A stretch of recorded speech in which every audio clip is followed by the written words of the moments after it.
Today I have a newer light from Klarus, the XT11 GT Pro. This is an updated light that Klarus has made previously. Klarus sent this to me earlier in the year to review, and I appreciate their patience as it took me a little while to get to. Thanks to everyone who has started following me on social media and helping me reach my goal of 1,000 followers on Instagram. We're not quite there yet, so if you haven't, please make sure to check the description below and find a link on where you can follow me on Instagram, Facebook, and Twitter.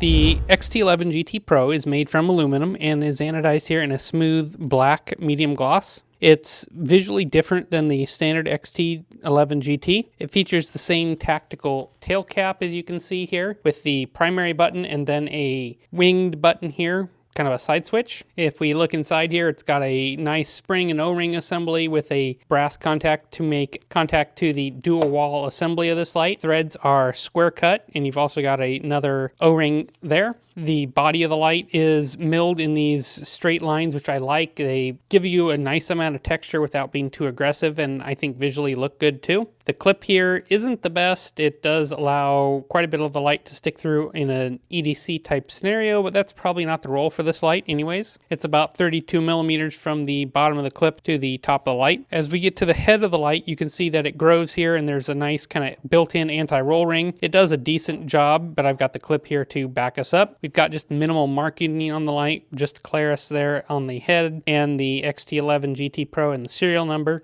17 on the head. We've got a little heat warning here, and it's a nice amount of marking without being too much. You do have the USB-C port underneath this nice cover, and as I was saying earlier, this is a really nice USB cover. It fits in there great and really stays out of the way. Up here at the bezel, it is a stainless steel bezel, I believe. It's kind of a darker gray finish, so not silver, which I like. And it is fairly aggressive here, allowing the light to leak out the sides, and does a good job of protecting the lens down in there. You do have a anti-reflective coated glass lens and a smooth reflector with the LED there nicely centered in the middle. The bezel is easily able to be unscrewed by hand, so that's good to keep in mind too. Size and weight, I measured the length at 139 millimeters, minimum diameter on the body at 25 millimeters, maximum diameter on the head at 35 millimeters. Weight with the included battery and clip is 169.2 grams. For an 18650 light here, it's a little bit on the big side. Here I've got two other 18650 lights that are popular, the Klarus G15 that I reviewed at the very beginning of this year.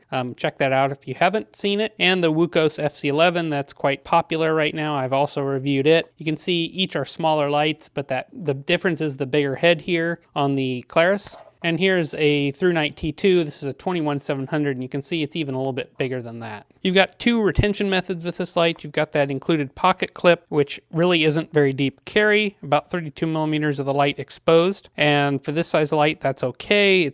I think it's more of a bag or coat light than an EDC myself. Your other option is the included holster here, and it fits in there just fine.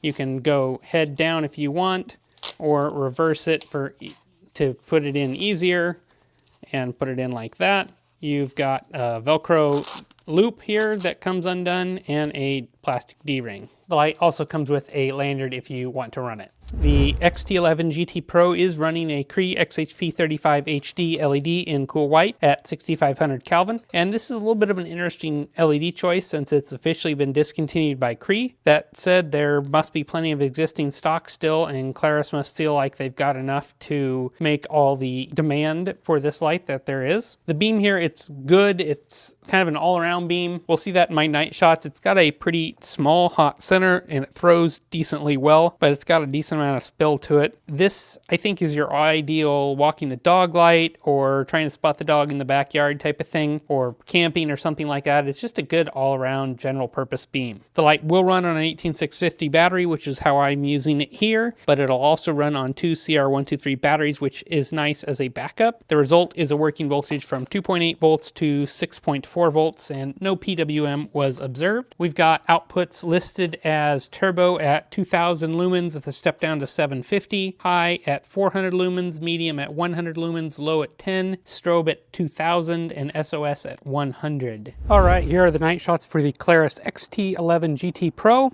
This is run a Cree XHP 35 HD at 6500 Kelvin, and here it is in turbo, full 2000 lumens.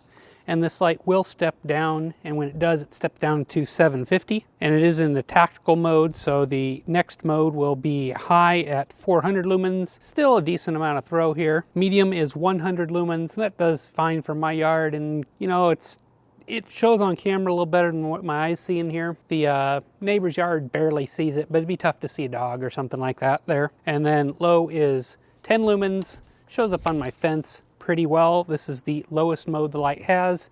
You can get a good idea of the beam shape here.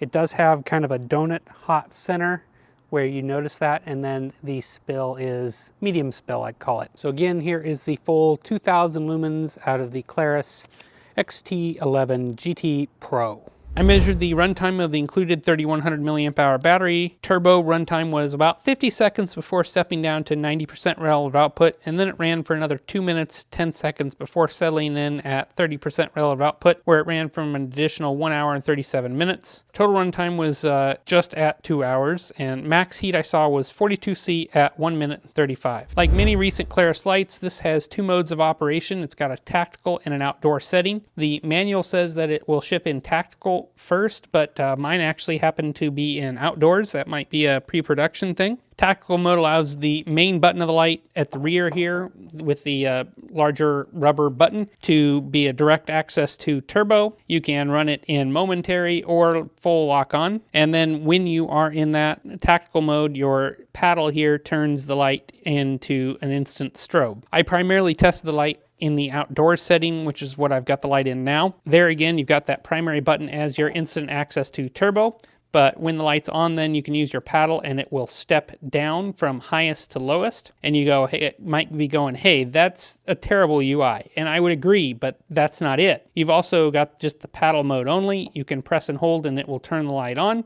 And then you can work your way up to the top. And that's primarily how I'm using it. I just think it's better to go less light to more light, but that outdoor setting kind of lets you be a little bit tactical if you want to, with the practicality of starting at the lowest if you want to as well. And you can access strobe there. It's a little bit harder, and honestly, strobe's not something I ever use, so I don't miss it. One of the updates that the Klarus XT11 GT Pro has is USB-C. Unfortunately, it does not support USB-C to C or USB-C PD charging, so you need to use the supplied USB cable or something similar where it's got USB-A on one side and USB-C on the other. Any of those will work as far as a standard cable. The port cover here is very good, as I showed. It fits in and is molded really nicely to the light and stays out of the way and stays shut nicely. One of the better executions I've seen this year of a port cover. On here on the side, you might be able to see you've got a little tiny LED here that will give you your power indicator when the light's turned on. Anything up more than 70% is going to be green. Orange is between 30 and 70. Red is less than 30, and red flashing is less than 10. And I charge the included 3100 milliamp hour battery from low voltage protection to full in 3 hours 23 minutes, and it wasn't the fastest charge rate, as the maximum I saw was just at 1 amp, and that's pretty slow for an 18650 battery. The battery could take quite a bit more than that, so it'd be nice to see them upgrade that closer to 2 amps in the future. Packaging, this is a really early production light, serial number 17, so it doesn't not have a box, and I really can't comment on that. I can tell you the accessories it came with were pretty minimal. You had the light itself with the battery, you had this Klarus lanyard, you had the USB-A to C cable, and you had the holster, which I showed you earlier. So for me, the pros are, I like the outdoor UI setting here once you get the hang of it. It's a little bit different, but good. It's a nice size in your hand for an all-around light,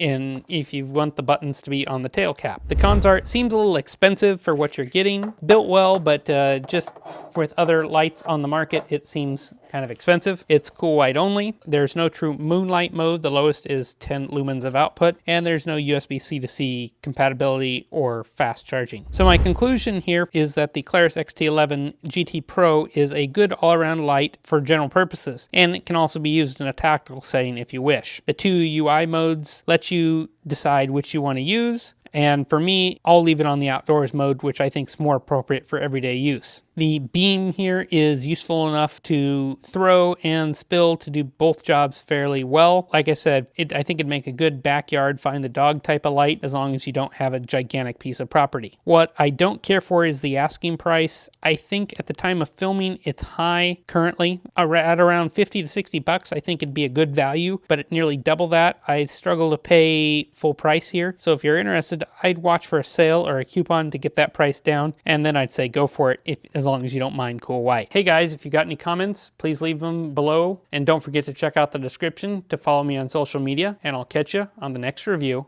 in 2021.